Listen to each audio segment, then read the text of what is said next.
रेत के टैलों के बिनते बगड़ते नकूश आपने देखे हैं। हवाएं उन्हें क्या क्या शक्लें देती रहती हैं। यही कैफियत इंसान की है। इंसान खुद को क्या क्या समझता है, कैसी कैसी पायदार तवक्कात रखता है, कैसे कैसे अनोखे दावे करता है। कहीं वो शिद्दाद नमरूद नजर आता है तो कहीं हिटलर और मुसोलिनी। कौन बाकी रहा, कौन पायदार है? सब दास्तानें छोड़ जाते हैं। वक्त की हवाएं नकूश बिगाड़ती हैं, बनाती हैं। जिंदगी सलामत रहती है तो ये नकूश महफूज रहते हैं। मौत आती है तो सिर्फ कहानियां रह जाती हैं मेरे दोस्तों, जिनसे उसका कोई ताल्लुक नहीं होता। पुरइसरार और रोमानवी हैरत अंगेज कहानी नीति का। अस्सलामु अलैकुम दोस्तों, पेशे खिदमत है नीति का एपिसोड नंबर 7। अरे उससे डरने की ज़रूरत नहीं है, बस मजाज की तेज है, तबीयत की बुरी लड़की नहीं। मैंने कहा, लेकिन मुझे नहीं मालूम था कि वो आफत की परकाला अभी बाहर मौजूद है। दूसरे लम्हे वो फिर अंदर आ गई। आपको मेरे बारे में तबसरा करने का हक किसने दिया? वो आंखें निकाल कर बोली। नूरजहां तो कांप गई थी, लेकिन मेरे होंठों पर मुस्कुराहट फैल गई। ये हक तो कोई किसी को नहीं देता कौसर बीबी, ये तो कुदरती है। आप तालीम याफ्ता हैं, खुद सोच सकती हैं। लेकिन मैं अपने बारे में कोई भी बकवास पसंद नहीं करती, उसने आंखें निकाल कर कहा।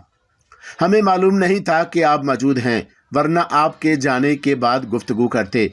मिस्टर, आप अबू जान के मुंह चढ़े होंगे। हर शख्स आपकी बदतमीजी बर्दाश्त नहीं कर सकता, समझे? समझ गया कौसर बीबी। मेरा ख्याल है कि कुछ लोगों को ये हक हासिल है। क्या मतलब है इस बात का? मेरी मुराद दुलारे भाई से थी। ओहो, तो तुम मुझे ब्लैकमेल करना चाहते हो? क्यों तुम मुझे ब्लैकमेल करना चाहते हो? देख लूँगी, अच्छी तरह देख लूँगी। वो पैर पटकती हुई बाहर निकल गई और मैं हंस पड़ा। अजीब आतिशपा लड़की है, बेवकूफ़ कहीं की। हाय ड्राइवर भैया, देख तो लो वो चली भी गई है या नहीं। नूरजहां ने रूहानी अंदाज में कहा। खड़ी भी है तो हमारा क्या लेगी नूरजहां? तुम्हारा तो कुछ नहीं बिगड़ेगा, मेरी शामत आ जाएगी। नहीं आएगी, तुझसे कुछ कहे तो मुझे बता देना। थोड़ी देर तक मैं नूरजहां के पास बैठा रहा, फिर बाहर निकल आया और फिर मैं कोठी से ही निकल गया।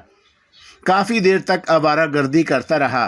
दहली बहुत खूबसूरत जगह थी। रात को वापस आया तो रशीदुद्दीन साहब ने मुझे देखते ही कहा, कहाँ चले गए थे भैया? नवाब साहब 2 बार पूछ चुके हैं। मैं यूं ही निकल गया था। तैयार होकर चले जाओ, वो इंतज़ार कर रहे हैं, रशीद अहमद ने कहा और मैंने गर्दन हिला दी। फिर मैंने मुंह हाथ धोया, लिबास तब्दील किया और कोठी की तरफ चल पड़ा। वैसे नवाब साहब की 2 बार तलबी पर मुझे तशवीश थी। जाने क्यों बुलाया है? क्या कौसर ने कोई हंगामा किया है? बहरहाल अब मुझे कौसर की ज़्यादा परवाह नहीं थी। मैं नवाब साहब के पास पहुंच गया। वो ड्राइंग रूम में थे। गर्म जोशी से मेरा खैर मकदम किया और फिर बोले, मुझे तो शुबा था कि तुम रात के खाने के बारे में भूल नहीं गए हो।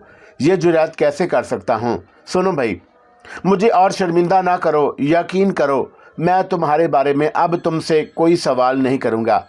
लेकिन एक बात मेरे दिल में जम गई है, वो ये कि तुम कोई मामूली इंसान नहीं हो। मैं क्या अर्ज़ कर सकता हूँ? कुछ अर्ज़ करने की ज़रूरत नहीं है, बस इस मौजू को छोड़ो। क्या ख्याल है खाना निकलवाया जाए? जैसा मुनासिब ख्याल फरमाएं, मैंने नियाज़मंदी से कहा। खाने की मेज़ पर बेगम साहबा, कुछ दूसरे नज़दीकी अहले ख़ानदान मौजूद थे। कौसर साहबा का कहीं पता नहीं था। कौसर कहाँ है? नवाब साहब पूछ बैठे। वो नहीं आएगी, बेगम साहबा ने जवाब दिया। क्यों? सरफराज से शर्मिंदा है। उसकी खुद सरी उसे माफ़ी मांगने की इजाज़त तो नहीं देगी, लेकिन वो इनके सामने आने से कतराती है। बड़ी अहमक लड़की है, लाओ बुलाकर आज इनकी सुलह करा दी जाए, नवाब साहब ने मुस्कुराते हुए कहा। आप जानते हैं उसे, मेरा ख्याल है रहने दें, बेगम साहबा ने संजीदगी से कहा। ओह अच्छा, चलो भाई शुरू करो। और खाना शुरू हो गया। मेरी हैसियत बहरहाल एक मुलाजम की थी, लेकिन ना जाने ये लोग मेरे साथ ये बर्ताव क्यों कर रहे थे। बहरहाल दिल ही दिल में मैं उनका ममनून था। खाने के बाद नवाब साहब उठ गए और फिर वो नशस्त के कमरे में आ गए। अब उसके कमरे में हम दोनों के अलावा कोई नहीं था। सरफराज मियाँ, नवाब साहब ने नहायत संजीदगी से मुझे मुखातब किया। नवाब साहब, मैं हिम्मतन गोश हो गया। हर शख्स इस दौर में खुद गर्द है। हर आदमी अपने मतलब की समझता है। अगर मैं भी उनमें शामिल हूँ तो कोई हैरत की बात तो नहीं। हरगिज़ नहीं, मैंने खुद एतमादी से कहा। शुक्रिया, तुम इस दावत को क्या मैनी देते हो? फ़िलहाल मैं इसे सिर्फ़ आपकी नेक फितरत पर मबनी करार दे रहा हूँ। खूब, साफ गोई बहुत उम्दा बात है। तो मियाँ, असल बात यह है। जी, मैंने हैरत से कहा। हाँ, असल बात ये नहीं है कि मैंने एक दिन अफ्रीका के बारे में तुमसे तज़किरा किया था। तुमने इस गुफ्तगू में खासी दिलचस्पी का इज़हार किया था। जी, मैंने कहा। क्यों, क्या तुम्हें महम जोई पसंद है? जी हाँ, मैंने मुक्त से जवाब दिया। शिकार के शौक़ का तो पता चल गया। मुमकिन है कि तुम कोई बड़े महम जो निकलो। नवाब साहब मुस्कुराते हुए बोले, ऐसी कोई बात नहीं। ठीक कल रास्ते में भी कुछ गुफ्तगू हुई थी। ईमानदारी की बात है, वो रवादरी की बात थी। इस वक्त मेरे जहन में कोई पुख्ता ख्याल नहीं था कि लेकिन कल शाम तुम्हारे शिकार की महारत देखकर, नडर अंदाज, तुम्हारी खुद एतमादी देखकर मैं दंग रह गया था। और उस वक़्त मैंने नहायत संजीदगी से सोचा था कि अब की बार जब मैं रवाना हूँ तो तुम मेरे साथ हो। नवाब साहब ने रुक कर मेरी शक्ल देखी। बिलाशुबा मेरी आंखों में चमक पैदा हो गई थी। क्या तुम मेरे साथ जाना पसंद करोगे? यकीनन, बड़े शौक़ से। बहुत खूब, यकीन करो तुम्हारी आमादगी से मुझे दिल्ली मसरत हुई है। अगर इजाज़त दो तो कुछ ज़ाती सवालात करूं। हालांकि आज तक तुमने उसकी इजाज़त किसी को नहीं दी होगी। नवाब साहब मुस्कुराते हुए बोले, लेकिन यकीन करो उससे तुम्हारी ज़ात को खरीदना मकसूद नहीं है, बल्कि बाद हालात में अपनी तसल्ली करना है। जी फरमाइए, मैंने संजीदगी से कहा। अपने बारे में इतना बता दो जितना तुम्हारी ज़ात पर असर अंदाज ना हो। मेरे साथ गए तो कुछ लोगों की हक तलफी तो नहीं होगी, कोई परेशान तो ना हो जाएगा। मैंने नवाब फ़ैरुज़ुद्दीन की शक्ल देखी और फिर मैंने इंतहाई संजीदगी से कहा, हाँ नवाब साहब, सिर्फ इतना बता देने में कोई हर्ज नहीं। सुनिए, मैं एक फारगल बाल इंसान का बेटा हूँ। इतना फारगल बाल कि मैंने ज़िंदगी में कभी मसाइब का मुंह नहीं देखा।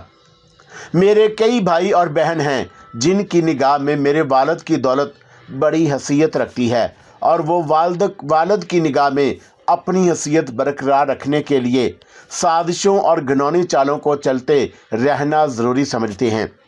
भाई बहनों में मेरा नंबर छठा है, इसलिए मैं काबिल तवज्जो नहीं था। जब मैंने किसी की तवज्जो अपनी तरफ ना पाई तो लाउबाली हो गया।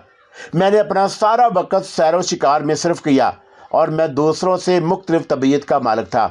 तब मेरे भाइयों ने मेरा नाम फहरिस्त के निकालने के लिए वालिद साहब के कान भरने शुरू कर दिए, और बिल आखिर नौबत यहाँ तक पहुँच गई कि वालिद साहब ने मेरे ऊपर कुछ शराइत आयद कर दी जिनके बगैर मैं घर में नहीं रह सकता था, और मैंने इन शराइत को कबूल करने से इनकार कर दिया और घर से निकल खड़ा हुआ। सिर्फ इतनी सी दास्तान है। किसी को मेरी ज़रूरत नहीं है, किसी को मेरी परवाह भी नहीं, और मुझे भी आज़ाद ज़िंदगी पसंद है। खूब। नवाब फ़ैरुज़ुद्दीन दिलचस्पी से मेरी शक्ल देख रहे थे। खैर मियाँ, मैं तुमसे ये नहीं पूछूंगा किस घराने के चश्मो चिराग हो, लेकिन मेरा दावा है कि तुम्हारा घराना मामूली नहीं होगा। ताहम ठीक है, मैं मुतमिन हो गया। अब मुझे तुमसे कोई सवाल करने की ज़रूरत नहीं है। कुछ बातें अपने बारे में भी बता दूं ज़रूर। सियाहत के प्रोग्राम में मैं तन्हा नहीं हूँ, मेरे कुछ और साथी भी हैं जो गैर मुल्की हैं। हम लोग अक्सर मुहिम्मात साथ रहे हैं और इस बार हमने एक ख़ास प्रोग्राम बनाया है। चुनाचा हम इस बार अफ्रीका के कुछ दुश्वार गुजार हिस्सों में सफ़र का इरादा रखते हैं। बाकी तफसील तुम्हें आहिस्ता आहिस्ता मालूम हो जाएगी। ठीक है, मैं इसरार ना करूँगा।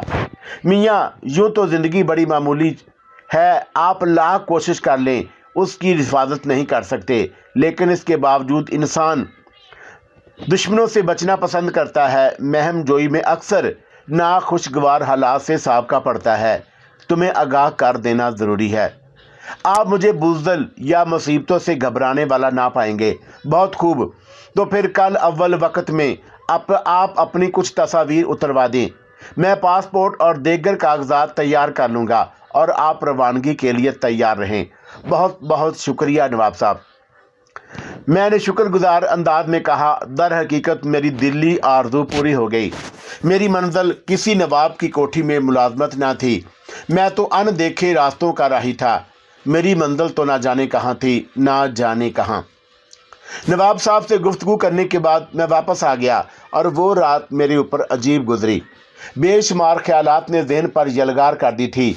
ना जाने कैसे कैसे ख्यालात, अपना घर, रशीद साहब के ख़ानदान और दूसरे लोगों के ख्यालात। रशीद साहब और उनके अहले ख़ानदान को मेरे जाने का बहुत रंज होगा, लेकिन मेरे पाँव में बेड़ियाँ भी तो नहीं डाली जा सकती। मैं कोई कैद होने वाला परिंदा तो नहीं हूँ। मेरे पाँव में जंजीर नहीं डाली जा सकती। कहकशां दिल से एक आवाज़ उभरी, ओह कहकशां मेरी बहन, और मेरी ज़ुबान रुक गई। इलाही, ये सब क्या है? ये कैसा खलूस है? ये कैसा अज़म है? मैं तो मुखलस था, लेकिन हजूर उठे हुए वो सफ़ेद हाथ ना जाने क्या कारस्तानी कर गए। क्या मांग रहे थे वह तुझसे, क्या तलब कर रहे थे? लेकिन कुछ भी हो, मेरी राह में कोई दीवार ना खड़ी हो सकेगी। मैं किसी दीवार को कबूल नहीं करूँगा। और फिर मैंने आंखें बंद कर लीं। सारी रात पुरइसरार जंगलों, पुरखार वादियों, अनोखे रेगिस्तानों का सफ़र करता रहा। सुबह को आँख खुली तो तबीयत बोझल थी। रशीद साहब ने इसके बारे में कॉल कर लिया। क्या बात है मियाँ? चेहरे पर तकद्दुर के आसार हैं। कोई ख़ास बात नहीं, रात भर ख्वाबों में घिरा रहा। मैंने मुस्कुराते हुए कहा, ओहो कैसे ख्वाब? अच्छा मैं समझ गया। वो हंस पड़े। क्या समझ गया आप? कुछ नहीं मियाँ, मुर्गन खाने खाए होंगे, हो जाता है। हफ्ता हुए बोले। मैं भी हंसने लगा। नाश्ते के बाद हम दोनों चल पड़े। दफ्तर में पहुंचकर हस्बे मामूल काम शुरू हो गया। रशीद साहब बगौर मुझे देख रहे थे। ये हकीकत थी कि मैं बार बार अफ्रीका के तस्वर में गुम हो जाता। सरफराज मियाँ, रशीद साहब ने मुझे मुखातब किया। जी, मैं चौंक पड़ा। तबीयत बोझल हो तो आज आराम करो, कोई ख़ास काम भी नहीं है। ऐसी कोई बात नहीं रशीद साहब, मैं महसूस कर रहा हूँ। दरअसल कल नवाब साहब ने मुझसे कुछ गुफ्तगू की है। ओहो, बताने की है? यकीनन, तो बताओ ना। वो मुझे अपने साथ अफ्रीका ले जाना चाहते हैं? रशीद साहब सरासिमगी से बोले। जी हाँ, उन्होंने नहायत संजीदगी से गुफ्तगू की थी। तो मियाँ मना कर दिया होता, कोई ज़बरदस्ती तो नहीं? रशीद साहब बेचैनी से हाथ मलते हुए बोले। ये बात नहीं है। फिर क्या बात है? मैं खुद भी जाना चाहता हूँ, मैंने कहा, और मैंने साफ महसूस किया कि रशीद साहब का चेहरा उतर गया। वो कलम रख कर मेरी शक्ल देखते रह गए और फिर उन्होंने भारी आवाज़ में कहा, क्यों बेटे, तुम क्यों जाना चाहते हो? उनके इस सवाल में चंद लम्हात के लिए खामोश हो गया और उस मुखलस इंसान का दिल नहीं तोड़ना चाहता था। चुनाचा चंद लम्हात की सोच विचार के बाद मैंने कहा, रशीद साहब, मैं बार बार आपके खलूस मोहब्बत का तज़किरा करके उसे तमाशा बनाना नहीं चाहता। मैं जानता हूं कि मैं अपने मामले में किसी हद तक इंतहा पसंद रहा हूं, लेकिन मुख्तसरन यूँ समझ लें, मेरी हैसियत, मेरी शख्सियत को चैलेंज किया गया था। मेरे भाइयों ने मुझे अपने वालिद की निगाहों में नाकारा करार दिलवा दिया गया था। मेरी हैसियत उन लोगों पर बोझ बन गई थी। चुनाचा उन्होंने इस बोझ को घोड़े पर फेंक दिया। मैं यहाँ चला आया रशीद साहब, और आपने इस नाकारा ढेर को सीने से लगा लिया। आपके खलूस की कोई कीमत नहीं अदा की जा सकती, लेकिन मैं नाकारा ढेर नहीं हूँ। मैं एक दिन अपने वालिद और अपने भाइयों के सामने हीरे की कान बनकर आना चाहता हूँ, और उसके लिए रशीद साहब, नवाब साहब की मुलाजमत मौजू नहीं है। मेरे जहन में पहले से एक मंसूबा था। मैं आहिस्ता रवी का आदी हूँ। कुदरत ने मुझे एक मौका फराहम कर दिया है। मैं किस्मत आजमाई करना चाहता हूँ।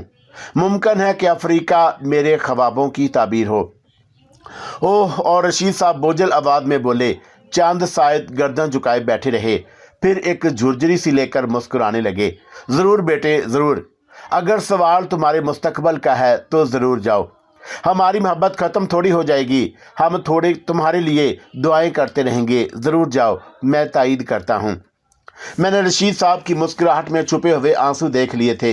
एक दरख्वास्त है रशीद साहब। अरे कहो मेरे बेटे, ज़रूर कहो। चची जान और बच्चों से मेरी रवानगी के बारे में कुछ ना कहें। ओहो क्यों? मुमकिन है कि उनके आंसू मेरे पाँव की जंजीर बन जाए। ठीक है, रशीद साहब मजबूत आवाज़ में बोले, मैं कुछ नहीं कहूँगा। शुक्रिया रशीद साहब, बहुत बहुत शुक्रिया। लेकिन सुनिए, एक वादा करना होगा। हुक्म दीजिए, वापस यहीं आओगे? रशीद साहब, मेरी आंखों में नमी आ गई। शायद आप इसे मुबालगा समझे। मैं अपना घर छोड़ते हुए इतना दुख नहीं हुआ था। रशीद साहब, आपने मुझे उनसे ज़्यादा अपनायत दी है जो मुझे दुनिया में लाने के ज़िम्मेदार हैं। अरे नहीं बेटे, इस कदर शर्मिंदा ना करो। रशीद साहब की आंखों की कोरें साफ करते हुए बोले। और इस वक्त दरवाजे से बेगम फरीजुद्दीन आवाज़ आई, रशीद भाई, मैं अंदर आ जाऊं? आइए आइए बेगम साहबा, तशरीफ़ लाइए। बेगम साहबा अंदर आ गईं। मैंने उन्हें सलाम किया और उन्होंने मुझे दुआएं दी। और रशीद भाई, अपने चचा हैं ना आप भी? भतीजी के सालगिरह के बारे में भी याद ना रहा है? ऐ का क्या मतलब? रशीद साहब चौंक पड़े। ज़रा बताइए तो कौन सा महीना है ये? वो, अरे तौबा, उफ़ो, बस वो खिलाने की ज़रूरत नहीं है, हमें भी याद नहीं रहा। वो तो इत्तेफाक से बुआ सरदरी कहने लगी कि चांद की 12 तारीख को उनकी बेटी की मंगनी है, तब ख्याल आया। मगर बेगम साहबा, आज तो 13 तारीख है। हाँ, और सिर्फ एक हफ्ता दरमियान में है। अब क्या होगा? बस एक हफ्ते में जो कुछ होना है होगा। कमाल है रशीद साहब, बुखलाहट में चीज़ें उलटने पलटने लगे। परेशानी की बात नहीं सरफराज मियाँ, आपके साथ हैं, इंतज़ाम हो जाएगा। बस ज़रा लोगों तक बुलावे जल्दी पहुँचने चाहिए, वरना तुम्हें शिकायत होगी। एक हफ़्ता बहुत है रशीद साहब, सारे इंतज़ामात कर लेंगे। मैंने रशीद साहब को तसल्ली दी और बेगम साहबा कई घंटे तक हमारे साथ बैठी प्रोग्राम बनाती रहीं। उन्होंने तमाम कामों की फहरिस्त तैयार कर दी और हम उसी रोज़ से मसरूफ़ हो गए। रोज़मर्रा के मामूलात जारी रहे, लेकिन मैंने रशीद साहब के चेहरे पर नुमायाँ उदासी देखी। मुझे अफसोस भी होता था, लेकिन मैंने अपना इरादा भी तर्क नहीं कर सकता था। तस्वीरें वगैरह मैंने नवाब साहब को दे दी थी और नवाब साहब ने चंद फार्मों पर भी मुझसे दस्तखत करवाए थे। फिर एक शाम उन्होंने मुझे तन्हाई में बुलाया और उनके चेहरे पर उलझन आया थी। क्या बात है नवाब साहब? भाई, एक बड़ी उलझन आ पड़ी। क्या? बस क्या बताऊं, ये कौसर की बच्ची। बताइए तो नवाब साहब। जाने क्या समाई है उसके दिमाग में, भला कोई तुक है? नवाब साहब परेशानी से बोले और मैं सवालिया अंदाज में उनकी शक्ल देखता रहा। मेरे साथ जाने पर जिद कर रही हैं। कहाँ? मैंने हैरत से कहा, अफ्रीका। ओहो, दरअसल मैं भी अहमक हूँ। कई दफ़ा उसने मेरे साथ चलने के लिए कहा, मैं टालता रहा। पहली बार जब मैं गया तो उसने मुझे कसम खिलवाई थी कि इस बार उसे ज़रूर साथ ले जाऊंगा, और अब उसने कसम याद दिलाई है और सख्त किस्म का मुतालबा किया है। बड़ी परेशानी है भाई। मेरे होंठों पर मुस्कुराहट फैल गई। बताओ कोई तरकीब बताओ। ले चलिए नवाब साहब। नहीं समझे, बिल्कुल नहीं समझते। इस बार हम जहाँ जा रहे हैं वो महम बहुत सख्त है, इंतहाई ख़तरनाक। बहुत बुरे हालात पेश आ सकते हैं, बड़ा ख़तरा है। तब फिर एक और तरकीब मेरे जहन में है। क्या? जल्दी बताओ, जल्द ही बताओ। उनसे फरमा दें कि मैं भी साथ जा रहा हूँ। वो मुझसे इस कदर नफ़रत करती हैं कि फिर इरादा तर्क कर देंगी। आप कह दें कि इस बार ये मुसीबत गले पड़ गई है, आइंदा आप उन्हें ज़रूर ले जाएंगे।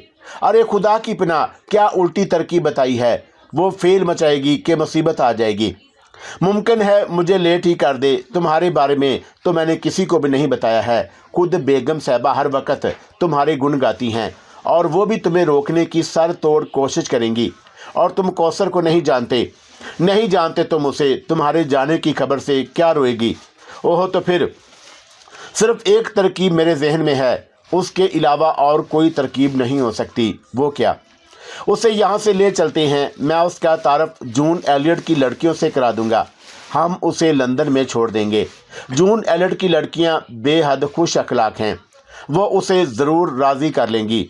चुनाचा वो लंदन, पेरिस और उनके नवाह की सैर में बहल जाएगी और हम अफ्रीका निकल चलेंगे। उसके साथ ही हम जून एलियट के घर वालों को हदायत कर देंगे कि जब वो घर वापस जाना चाहे तो उसे भिजवा दिया जाए। मुनासिब तरकीब है। मैंने गर्दन हिला दी। बीबी कौसर की सालगिरह का दिन आ गया। हमने तमाम इंतजामात खुश असलूबी से कर लिए थे, कोई कसर नहीं रह गई। और इन उम्दा इंतजामात पर बेगम फरीजुद्दीन बहुत मुतमईन और खुश थीं। मैंने भी एक नफीस तरीन सूट सिलवाया था। लिबास मेरे लिए अजनबी नहीं थे। बिल आखिर सालगिरह का वक़्त आ गया। कौसर यूं भी हसीन थी, लेकिन इस वक्त दुल्हन के जोड़े में तो बेहद हसीन लग रही थी। बदकिस्मत दुलारे भाई भी तशरीफ़ लाए थे और खूब सज धज कर आए थे। कौसर के लिए तोहफ़ा भी लाए, लेकिन उन्होंने शायद मुझे पहचाना नहीं था। वो और एक बार मेरी तरफ देखा था, शायद कुछ एहसास हुआ, लेकिन बहरहाल यकीन नहीं हो सका। कौसर ने केक काटा और तालियां गूंजने लगीं। तोहफ़े पेश किए जाने लगे और मैंने भी एक बेशकीमत हार पेश किया। कौसर ने मुझे देखा, एक लम्हे के लिए उसके हाथ रुके और फिर उसने तोहफ़ा कबूल कर लिया। लेकिन उसकी साथी लड़कियां हैरत से मुझे देख रही थी। ये वो लड़कियां थीं जो पिकनिक पर साथ थीं और जिन्होंने मुझे ड्राइवर के हुलिये में देखा था। कुछ लड़कियों ने मेरे बारे में खुसर फुसर भी की। बहरहाल कौसर ने उस वक़्त भी मुझे लिफ्ट नहीं दी। लुत्फ़ दुलारे भाई के तोहफ़े पे आया था। उन्होंने एक खूबसूरत ताज महल कौसर को पेश किया। कौसर ने हस्बे मामूल नाक चढ़ा ली थी। मैं इस वक्त ज़्यादा दूर ना था। ये मेरे अरमानों का ताज महल है, कसम अल्लाह की, दुलारे भाई ने दर्द भरे अंदाज में कहा। क्या मतलब? कौसर जहरीले अंदाज में बोली। मेरा मतलब कुछ नहीं। देखूं कैसा है ये ताज महल, कौसर ने कहा और दुलारे भाई ने जल्दी से तोहफ़ों की मेज़ से संगे मरमर का ताज महल उठाकर कौसर के सामने रख दिया।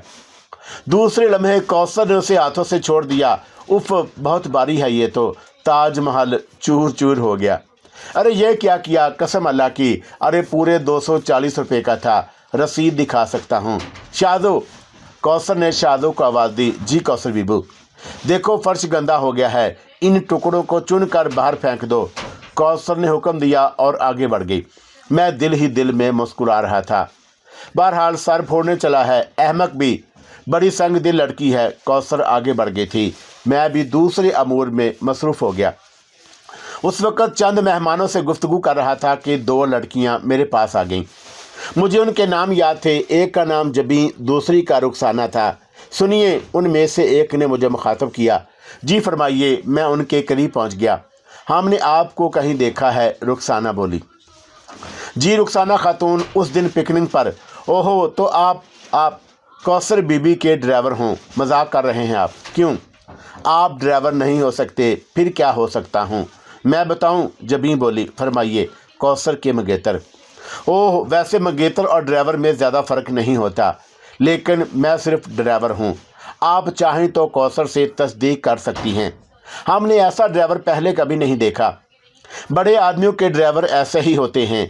क्या तनख्वाह है आपकी? जबी बोली। वो मुझे अजीब सी निगाहों से देख रही थी। रोटी, कपड़ा और मकान, बस? हाँ। तो फिर आप ये नौकरी छोड़ दें। क्यों? आप हमारे यहाँ आ जाएं। जबी काफ़ी बेबाक लड़की मालूम होती थी। ओहो, क्या अनायत करेंगी आप मुझे? मैंने खुश दिली से कहा। उन तमाम चीज़ों के साथ मोहब्बत भी। जबी की बजाय रुखसाना बोल उठी और जबी का चेहरा सुर्ख हो गया, लेकिन उसने तरवीद नहीं की थी। शुक्रिया, मैं अपने बुज़ुर्गों से मशवरा करके जवाब दूंगा, मैंने कहा और आगे बढ़ गया। नवाब साहब मुझे बुला रहे थे। मैं उनके पास पहुंच गया। राना फारूक अभी अभी आए थे और उन्होंने बड़ी गर्मजोशी से मुझसे मुसाफा किया। बहरहाल थोड़ी देर के बाद उनसे फारग हुआ तो निगाह एक तरफ उठ गई। कौसर काफ़ी जलाई हुई थी। बहुत सी लड़कियां उसे घेरे में लिए हुए थी और वो इस बार मेरी तरफ इशारा कर रही थीं। मैं समझ गया कि गुफ्तगू का मौजू मैं ही हूँ, लेकिन अभी मैं गौर ही कर रहा था कि अकब से भाई की आवाज़ सुनाई दी। भाई साहब, अबे ओ भाई साहब। ओ दुलारे भाई, मैंने मुस्कुराते हुए कहा। वही हो? अबे क्या बात है प्यारे, कसम अल्लाह की, बड़े ठाठ हो रहे हैं। दुलारे भाई मुस्कुराते हुए बोले। बस आप लोगों की दुआएं हैं दुलारे भाई। ये सूट कहाँ से आया? कौसर बीबी ने बनवा कर दिया है। कुछ दाल में काला है क्या? क्या मतलब दुलारे भाई? मियाँ खूबसूरत आदमी हो, मर तो नहीं गई तुम्हारे ऊपर? कैसी बातें करते हैं दुलारे भाई, मेरी मालकन हैं। बड़े सख्त लौंडिया है यार। आपकी कहानी कहाँ तक पहुँची दुलारे भाई? मैंने कहा। अबे जाने दे यार, अपने बस की नहीं। तोहफा भी तोड़ दिया, 240 रुपये का नुकसान कर दिया। दरअसल आपको इश्क करना ही नहीं आता। अब तो सीधा काम करेंगे प्यारे। वो क्या? मैं पैगाम भिजवा रहा हूँ, फिर देखता हूँ। ठीक है, उम्दा प्रोग्राम है, तो कब तक पैगाम भिजवा रहे हैं? मैंने पूछा। बहुत जल्द, घर वालों को बुलाया है। मुबारक हो, जल्दी करें, मैंने कहा और दुलारे भाई गर्दन हिलाने लगे। फिर मैं मसरूफ़ हो गया। बहरहाल गोना गूंद दिलचस्पियों के बाद ये महफिल ख़त्म हो गई। बाद में भी बहुत से काम थे जिनमें मैं उलझा रहा। कौसर की चंद सहेलियां रुक गई थीं, जिनमें नाहिद भी थी। रात के तकरीबन 11:30 बजे थे जब शादो मेरे पास आया। साहब, कौसर बीबी बुलाती हैं मुझे। मैं उछल पड़ा। हाँ, कहाँ हैं? पिछले बाग में अपनी सहेलियों के साथ। ओह अच्छा, आता हूँ। काम तकरीबन ख़त्म हो गया था। मैं पिछले बाग की तरफ चल पड़ा, लेकिन खुद को डांट फुंकार के लिए तैयार कर लिया था। मैंने उस गौल बियाबानी को देखा जो हौज़ के किनारे पर बैठा था। दरमियान में कौसर थी। लड़कियां किसी बात पर हंस रही थी। मुझे देखकर खामोश हो गईं। आपने मुझे बुलाया कौसर बीबी? मैंने संजीदगी से कहा। हाँ, कौसर ने तमक्कुन से कहा। फरमाइए। अपनी औकात पहचानते हो? जी हाँ। मैंने गहरी सांस ली। जानते हो, औकात से बढ़ना अच्छा नहीं होता कौसर, जबी ने एहतजाजी अंदाज में कहा। बराह करम खामोश रहो जबी, कौसर ने सख्त लहजे में कहा। जी हाँ, जानता हूँ। फिर मुझे कीमती हार पेश करने की क्या ज़रूरत थी? मजबूरी थी कौसर बीबी, मैंने आहिस्ता से कहा। क्या मजबूरी थी? मैं तो कुछ नहीं देना चाहता था। फजूल पैसे ज़ाया करना अच्छी बात तो नहीं है, लेकिन नवाब साहब ने मजबूर कर दिया। ये हार वो खुद ही खरीद कर लाए थे। कहने लगे कि अपनी तरफ से दे दो। वो दो लीक लड़कियों की हंसी निकल गई। कौसर आग बगोला हो गई थी। अब्बू से भी समझ लूँगी। लो, इसे रख लो। कौसर ने हार उठाकर मेरे सामने फेंक दिया। मैं क्या करूँगा कौसर बीबी? नवाब साहब को वापस कर दे। तुम खुद करो वापस, समझे? बेहतर है। मैंने हार उठा लिया। जाऊँ? दुलारे तुमसे क्या बातें कर रहा था? आपके बारे में क्या कह रहा था? रो रहा था कि आपने उसकी मोहब्बत का ताजमहल मिस्मार कर दिया। देखा तुमने? कौसर नाहिद की तरफ पलटी। आप फिक्र ना करें, मैंने उसे नेकी पर चलने की हदायत की है। मैंने कहा कि शरीफ लड़कियों के साथ ऐसे नहीं पेश आते, वो रुसवा हो जाती हैं। मैंने उसे एक और तरकीब बता दी है। तरकीब? क्या मतलब? कौसर चौंक पड़ी। मैंने उसे कह दिया है कि वो बाकायदा आपके लिए पैगाम भिजवाए। यही शरीफाना तरीका है, मैंने कहा, और कौसर आपे से बाहर हो गई। तुमने ये कहा उससे? हाँ कौसर बीबी, मुझे भी आपके हाथ पीले करने की फिक्र है। नवाब साहब भी अक्सर इसके बारे में सोचते हैं। मैं कहती हूँ कि तुम ये कोठी छोड़ दो। मैं कहती हूँ। कौसर खड़ी हो गई। अरे कौसर! लड़कियां भी घबराकर खड़ी हो गई थी। उसी वक्त दूर से नूर जहां आती हुई नजर आई। ड्राइवर भैया, नवाब साहब बुलाते हैं। जाऊं कौसर बीबी? मैंने पूछा। चले जाओ वरना अच्छा ना होगा। कौसर मुंह बनाकर धाड़ी। मैंने नूर जहां को आवाज़ दी। जी ड्राइवर भैया। नूर जहां सहमी सी मेरे पास आ गई।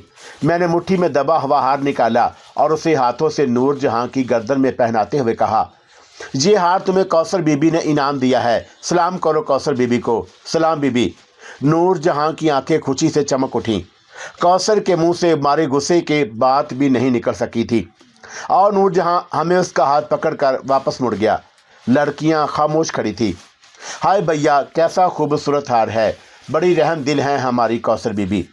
हाँ नूर जहां, फरिश्ती हैं, बिल्कुल फरिश्ती, मैंने कहा और फिर मुझे ज़ोर की हंसी आ गई। मैं नवाब साहब की तरफ चल पड़ा था। नवाब साहब ने इन इंतज़ामात, मेरी मेहनत पर मेरा शुक्रिया अदा किया। रशीद साहब भी मौजूद थे। फिर उन्होंने बताया कि उन्होंने रशीद साहब से मेरे लिए जाने की इजाज़त ले ली है।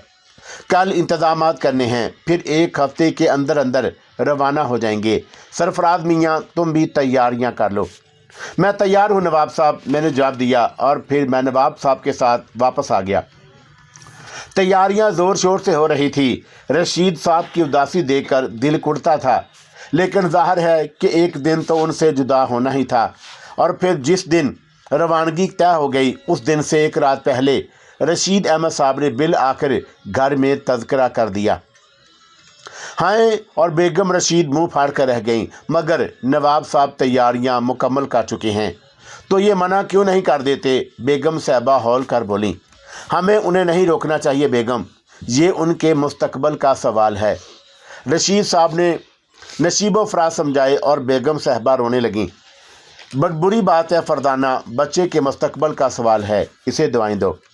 خدا تمہیں اپنے مقصد میں کامیاب کرے بیٹے۔ اور پھر وہی ہوا جس کا خدشہ تھا۔ کیوں موقف کو معلوم ہوا تو سب کے سب بل کا رو پڑیں، اور نہیں میں تمہیں نہیں جانے دوں گی بھائی جان۔ افشاں مجھ سے چمٹ گئی تھی۔ میں واپس آؤں گا بیٹے، اور پھر کہیں نہیں جاؤں گا تمہارے پاس سے۔ کہکشاں سکتے کی سی کیفیت میں تھی۔ میں اس کے پاس پہنچ گیا۔ میں ضرور واپس آؤں گا کہکشاں، بھروسہ رکھنا، میرا انتظار کرنا۔ بہرحال بڑا رقت انگیز ماحول تھا۔ نواب صاحب نے گہری چال چلی تھی۔ انہوں نے رشید صاحب سے کہا تھا کہ ان کے جانے کے بعد ہی بیگم صاحبہ کو بتایا جائے کہ وہ مجھے بھی ساتھ لے گئے ہیں۔ اسی طرح بی کوثر کو بھی کچھ خبر نہیں تھی۔ وہ جانے کی خوشی میں پھولی نہیں سما رہی تھی۔ گھر سے بڑی خاموشی سے روانگی ہوئی۔ رشید صاحب اس طرح کھڑے رہ گئے تھے جیسے دل ہاتھوں سے نکل گیا ہو۔ مجھے ان کی غم زدہ صورت دیکھ کر دلی رنج ہوا۔ گھر والوں کو نہ جانے کیا حال ہوگا۔ ایک میرا اپنا گھر تھا جہاں سے روانہ ہونے پر کسی نے ایک آہ بھی نہیں بھری تھی، اور میں ان تمام چکروں کے لیے پیدا نہیں ہوا۔ سب کچھ بھول جانا پڑے گا، سب کچھ۔ دوسرے بہت سے مرادمین بھی بندرگاہ تک آئے تھے۔ نواب صاحب کے پاس ابھی وقت تھا، اس لیے تفریح کی غرض سے انہوں نے جدے تک کا بحری سفر کا پروگرام بنایا تھا۔